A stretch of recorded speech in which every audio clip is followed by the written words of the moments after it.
इलाज है या नहीं है, क्योंकि इलाज तो अभी तक सर्दी जुकाम का भी नहीं है, सर्दी जुकाम की भी कोई वैक्सीन नहीं है। क्या हम उससे डरते हैं?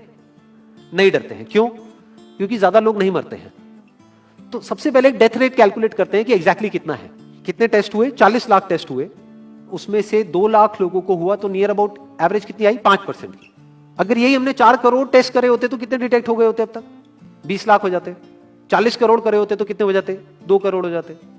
टोटल अगर कर लिए होते हमने टेस्ट 130 करोड़ का, तो कितना नंबर निकल करके आ जाता? Near about 5 crore. इसका मतलब 5 करोड़ लोगों को या तो आज की डेट में है या हो चुका है। और एक और मजे की बात यह है कि कोरोना में ऐसा नहीं है कि जिसको भी होता है उन सबके सिम्टम्स आते हैं। 80% से ज्यादा जो केसेस होते हैं वो असिम्टोमेटिक होते हैं, उनमें कोई सिम्टम्स नहीं आते हैं। यानी अगर मुझे हो गया है और मैं ठीक भी हो गया हूं तो मुझे पता तक नहीं है। वो तब मुझे पता लगेगा अगर मैं अपने टेस्ट कराऊंगा जिसको एंटीबॉडी टेस्ट बोलते हैं, और मेरी बॉडी में एंटीबॉडीज मिलेगी, तब मैं कह सकता हूं कि हाँ मेरे को था और वो ठीक हो गया है। तो अभी अगर हम बेसिक सी कैलकुलेशन करें तो 5 करोड़ निकल करके आ रहा है नंबर। उसमें से डेथ कितनी हुई है?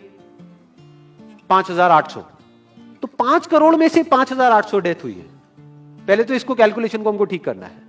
डेथ को अंडर रिपोर्ट करने का कोई तरीका नहीं है, बल्कि ओवर रिपोर्ट किया जा सकता है।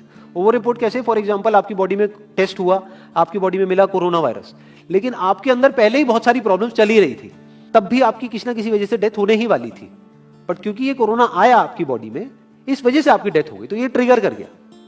तो ये जो 5800 का नंबर है, ये इससे कम तो हो सकता है, इससे ज्यादा होने के चांसेस बहुत कम है। बट एक बार को हम मान लेते हैं कि इतना ही है नंबर, ना कम है ना ज्यादा है, तो कितनी परसेंटेज निकल करके आई? 5 करोड़ में से अगर 5800 डेथ्स हुई हैं तो क्या परसेंटेज निकल करके आई? Near about 0.01%। ये उससे बहुत कम है जितनी डेथ्स हमारे यहां पे होती हैं रोड एक्सीडेंट की वजह से। हर साल की अगर हम एक कैलकुलेशन देखें तो 1.5 लाख से ज्यादा डेथ हो जाती है इंडिया में रोड एक्सीडेंट्स की वजह से। हर 4 मिनट में एक डेथ होती है रोड एक्सीडेंट की वजह से। और अगर अभी आप देखोगे सड़कों पे एक बहुत ही फनी चीज नजर आ रही है, 2 व्हीलर पे जा रहे हैं, मास्क सबने लगाए हुए हैं, कभी भी नोट करना इस चीज को। हेलमेट नहीं पहने हुए, हेलमेट बहुत कम लोगों ने पहने हुए हैं। इससे हमको क्या समझ आ रहा है? क्या ये समझदारी है, बेवकूफी है?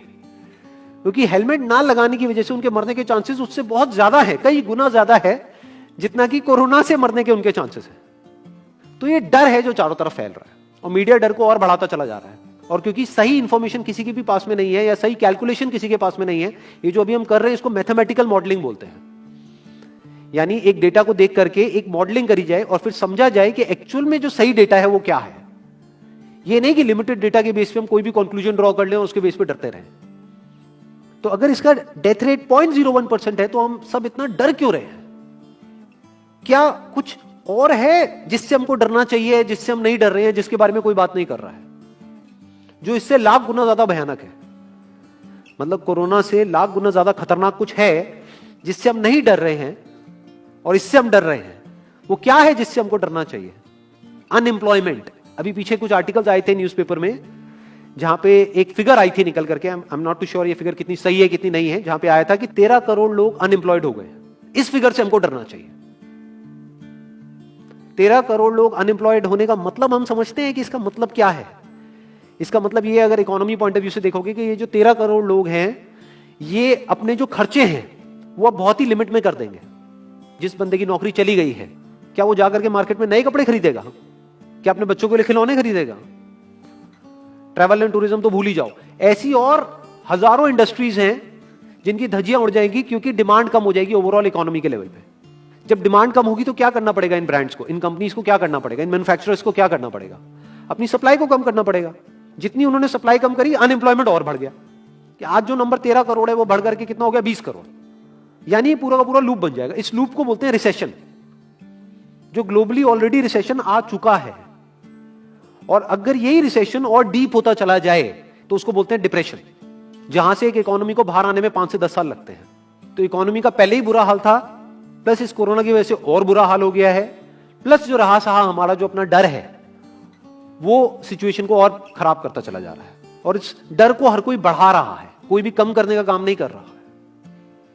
एक्चुअल में अगर आप मेरे स्टैंड पॉइंट से देखोगे तो डरने की कोई जरूरत ही नहीं है, क्योंकि जो डेथ रेट है वो बहुत ही कम है। तो हम डर क्यों रहे हैं? सोचो।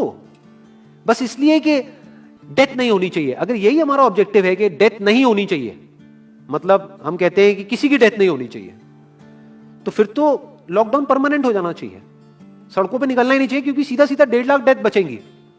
1.5 लाख लोग जो हर साल एक्सीडेंट में मरते हैं, उनको हम बचा सकते हैं ना, उनकी लाइफ बच जाएगी। परमानेंट कर दो लॉकडाउन को। कैसा है आइडिया? ये बिल्कुल ऐसा है जैसे मैंने एक आदमी की एक कहानी सुनी थी, उसके घर में एक चूहा घुस गया, तो उस चूहे को उसने पकड़ने की बड़ी कोशिश करी, लेकिन वो चूहे को नहीं पकड़ पाया। तो एंड में उसने क्या किया, घर पे आग लगा दी, अपने घर में आग लगा दी। उसके बाद भी चूहा तो बच करके निकल गया, घर चला गया, घर जल गया। यही हालत है इसकी, कोरोना की। इस डर को हमको खत्म करना पड़ेगा, तब जाकर के इस प्रॉब्लम का एक्चुअल में सॉल्यूशन निकलेगा, जो रियल प्रॉब्लम है। और रियल प्रॉब्लम कोरोना नहीं है। रियल प्रॉब्लम क्या है? हमारी जो इकोनॉमी है। रियल प्रॉब्लम क्या है? अनएम्प्लॉयमेंट। तो इस वीडियो के थ्रू मैं अपनी एक हम्बल रिकमेंडेशन देना चाहूंगा गवर्नमेंट ऑफ इंडिया को, या जो भी लोग एक पर्टिकुलर पोजीशन पे हैं उन लोगों को, कि हमको टेस्ट करने कम करने हैं, टेस्ट बढ़ाने नहीं है। अभी हम गलती क्या कर रहे हैं? टेस्ट बढ़ाते चले जा रहे हैं, जिसकी वजह से केसेस बढ़ते चले जा रहे हैं, जिसकी वजह से डर बढ़ता चला जा रहा है। गवर्नमेंट क्या एक क्राइटेरिया नहीं बना सकती कि जो क्रिटिकल केसेस है बस उन्हीं का टेस्ट करो, क्योंकि उन्हीं को हॉस्पिटल में एडमिट करने की जरूरत है, तो उन्हीं का टेस्ट होना चाहिए ना।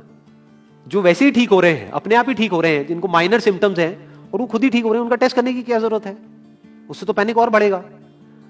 और अगर टेस्ट कर भी दिया तो हम करने क्या वाले हैं? उनको क्या हॉस्पिटल में एडमिट करने वाले हैं? नहीं, घर पे क्वारंटाइन करने वाले हैं। अभी जो क्वारंटाइन वाला फंडा है, ये भी जब बेस छोटा होता है तब तो काम करता है, जब करोड़ों में हो जाता है तब काम नहीं करता है। मैं अगर एग्जांपल से समझाने की कोशिश करूं, जो मेरी थॉट प्रोसेस है उसको, इमेजिन करो ये एक ऐसी सिचुएशन है कि हम एक घर में है और चारों तरफ से बाढ़ आई हुई है, और ये जो घर है हमारा वो ऐसा है, इसको इमेजिन करो, जहां पे हजारों दरवाजे हैं। तो हम क्या करें, इसमें से एक दरवाजे को पकड़ लें और उसी को पक्का करते चले जाएं। ये है क्वारंटीन, और बाकी के हजारों खुले पड़े हैं। एक को हम पक्का करते चले जा रहे हैं, क्योंकि यहां से पानी अंदर नहीं आना चाहिए। इंडिया की पॉपुलेशन क्या है? 130 करोड़। टेस्ट कितने हुए हैं अभी तक? 40 लाख। दिल्ली के कितने हो रहे हैं? 1 लाख। महीने के कितने हुए? 30 लाख। साल के कितने हुए? 3 करोड़ 60 लाख। तो यानी कि अगर हमको सबका टेस्ट करना है तो कितने साल लगेंगे? 36 साल। तो जब हमको दिख रहा है साफ साफ कि हम सबका टेस्ट कर ही नहीं सकते, तो हम टेस्ट क्यों बढ़ाते चले जा रहे हैं?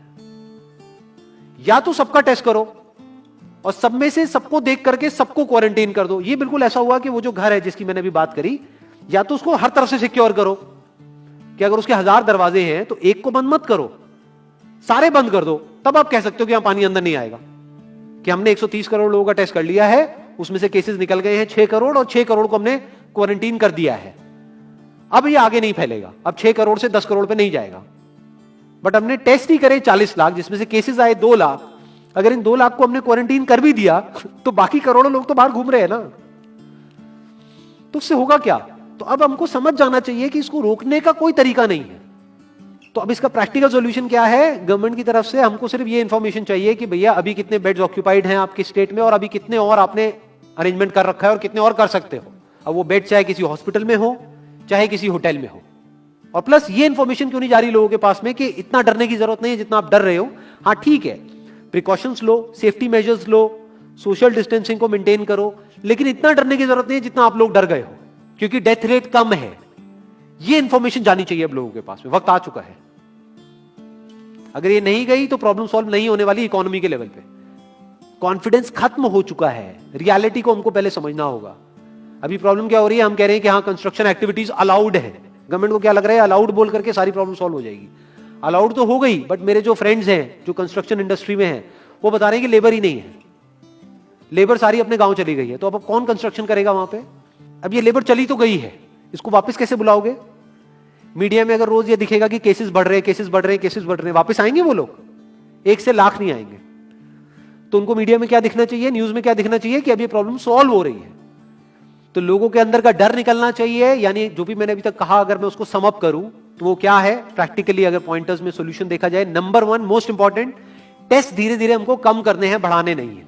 दिन के 1 लाख टेस्ट हो रहे हैं, मैं ये नहीं कह रहा कि एकदम से 10,000 कर दो, 1 लाख के 90,000 कर दो, एटलीस्ट बढ़ाओ मत।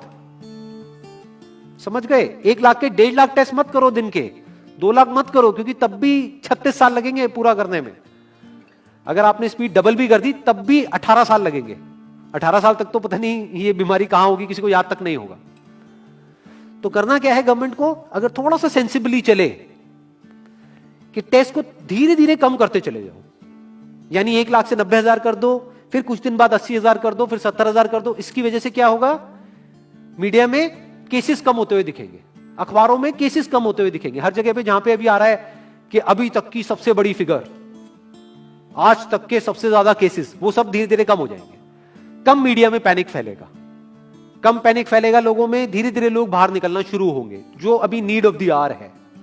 धीरे धीरे लोग बाहर निकलेंगे, धीरे धीरे डिमांड बढ़ेगी, धीरे धीरे लोगों में कॉन्फिडेंस आएगा, धीरे धीरे लोग जो गांव चले गए हैं वो वापस आएंगे, एक्चुअल में काम शुरू होगा। ऑन पेपर नहीं कि काम शुरू हो गया है, एक्चुअल में लोगों का काम शुरू होगा, लोगों का काम शुरू होगा, इकोनॉमी शुरू होगी।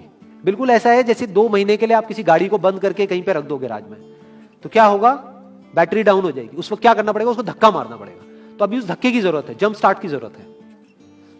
अब जो टाइम है वो डरने का नहीं है, इस डर को खत्म करने का है, क्योंकि कोरोना ने जितने लोगों को नहीं मारा, ये डर मारने वाला है असलियत में। तो अब इस डर को खत्म करने का टाइम आ गया है। अब हम सबको मिलकर के दिमाग ये लगाना है, ये नहीं कि डर को कैसे बढ़ाएं, बल्कि दिमाग ये लगाना है कि डर को कैसे कम करें या खत्म करें, और लोगों के कॉन्फिडेंस को कैसे वापस से लेकर के आए।